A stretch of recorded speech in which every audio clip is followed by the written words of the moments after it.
Detik ini, Timur Tengah benar-benar berada di ambang eskalasi terbesar dalam beberapa dekade terakhir. Langit di Haifa memerah. Ledakan demi ledakan mengguncang kawasan industri dan energi. Api membumbung tinggi dari fasilitas vital, menandai satu hal. Ini bukan lagi serangan simbolis, ini serangan strategis. Dalam beberapa jam terakhir, Iran meluncurkan gelombang rudal besar-besaran ke berbagai titik di Israel. Bukan hanya satu target, tapi multi-target, simultan, dan tanpa jeda. Sirin meraung di Tel Aviv, warga berlarian ke bunker, sementara sistem pertahanan udara Iron Dome bekerja tanpa henti di langit malam. Namun, yang membuat situasi semakin mengkhawatirkan, ini tidak berhenti di Israel.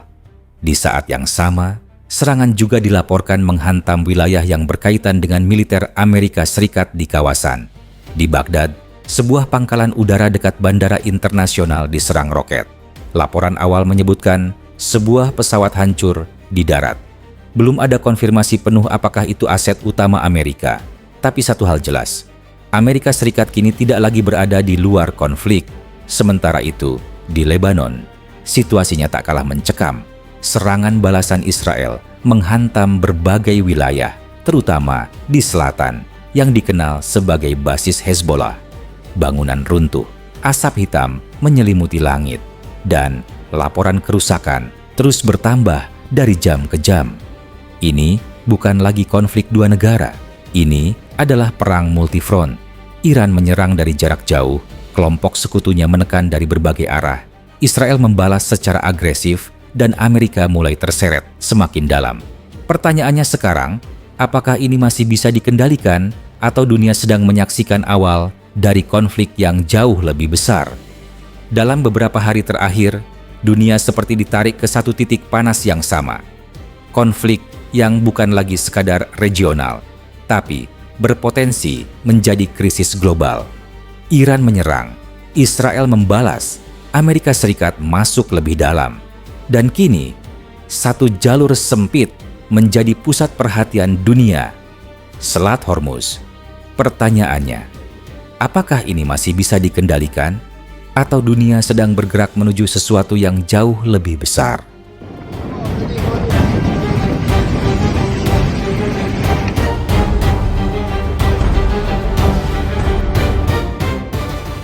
Konflik ini tidak terjadi dalam satu malam.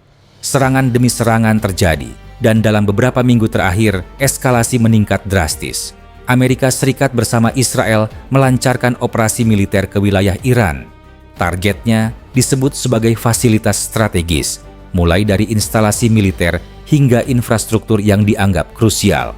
Namun, di lapangan, situasinya tidak sesederhana itu. Laporan mulai bermunculan bahwa dampak serangan tidak hanya mengenai target militer. Wilayah permukiman terdampak, sekolah ikut terkena, fasilitas sipil dilaporkan mengalami kerusakan. Dan dari titik inilah, Iran mulai mengubah pendekatannya. Bukan lagi sekadar bertahan, tapi membalas secara terbuka.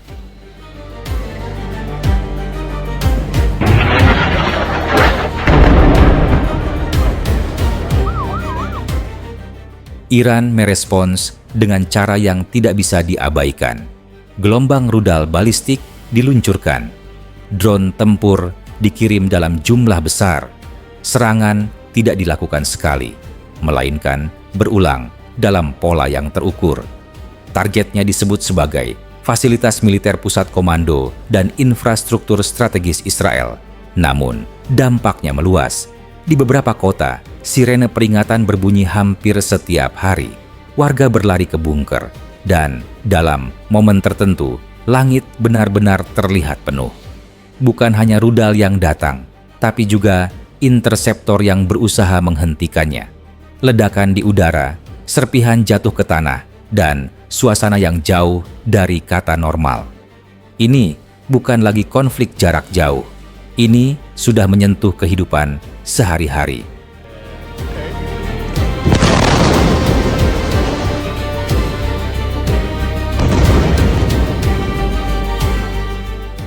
Di tengah situasi ini, muncul dua narasi yang saling bertolak belakang. Amerika Serikat menyatakan bahwa operasi mereka berhasil. Mereka mengklaim bahwa target strategis telah dilemahkan dan tekanan terhadap Iran berjalan sesuai rencana. Namun Iran melihatnya secara berbeda. Bagi mereka, ini bukan operasi terbatas, melainkan bentuk agresi yang harus dibalas. Dan disinilah pertanyaan mulai muncul dari berbagai analis. Apakah ini benar-benar tentang keamanan? Atau ada kepentingan geopolitik yang lebih besar di baliknya? Karena ketika korban sipil mulai meningkat, narasi kemenangan menjadi semakin sulit untuk diterima tanpa pertanyaan.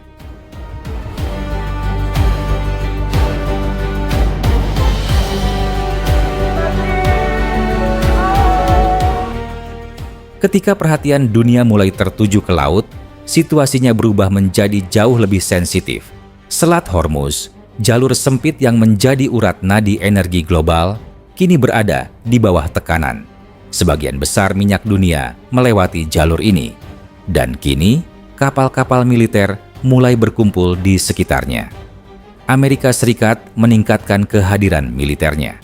Sebuah langkah yang secara strategis bisa dipahami, tapi juga berisiko besar. Iran merespons dengan pernyataan tegas. Mereka memperingatkan bahwa setiap gangguan terhadap jalur ini akan dibalas dengan konsekuensi yang jauh lebih besar. Pernyataan ini dianggap kontroversial. Namun bagi sebagian analis, ini adalah bentuk sinyal bahwa Iran tidak akan mundur.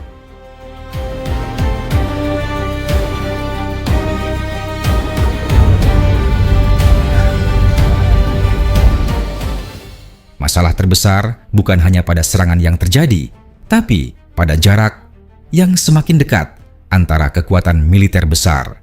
Kapal perang berada dalam radius yang sama, sistem rudal dalam kondisi siaga, dan komunikasi seringkali berjalan di bawah tekanan tinggi.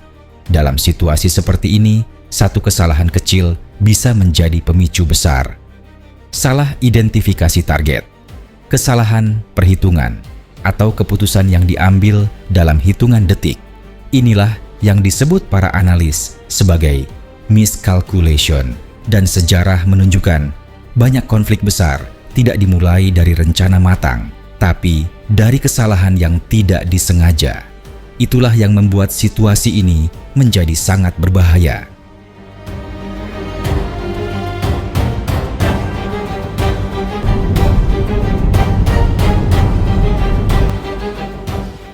Di satu sisi, klaim kemenangan terus disampaikan. Di sisi lain, serangan masih terus terjadi. Namun jika kita melihat lebih dalam, mungkin pertanyaannya bukan lagi siapa yang menang, melainkan siapa yang paling terdampak. Di Iran, korban sipil dilaporkan terus bertambah. Di Israel, warga hidup dalam tekanan serangan berulang. Di wilayah lain, konflik mulai merambat. Dan di tengah semua itu, masyarakat sipil menjadi pihak yang paling rentan. Ini bukan hanya soal strategi militer, ini tentang dampak kemanusiaan yang nyata.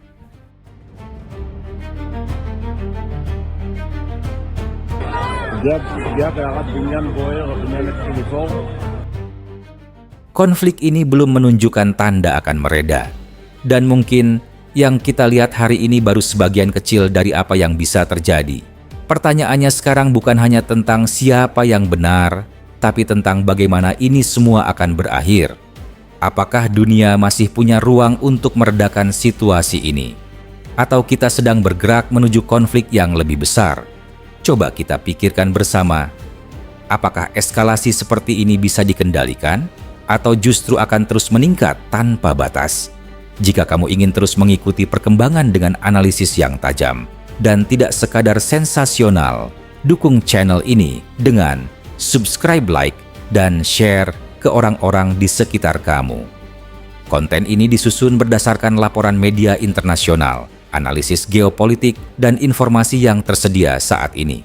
Situasi dapat berubah dengan cepat dan setiap perkembangan baru bisa mengubah keseluruhan gambaran. Karena dalam setiap konflik, yang paling sulit ditemukan bukanlah fakta, tapi kebenaran yang utuh.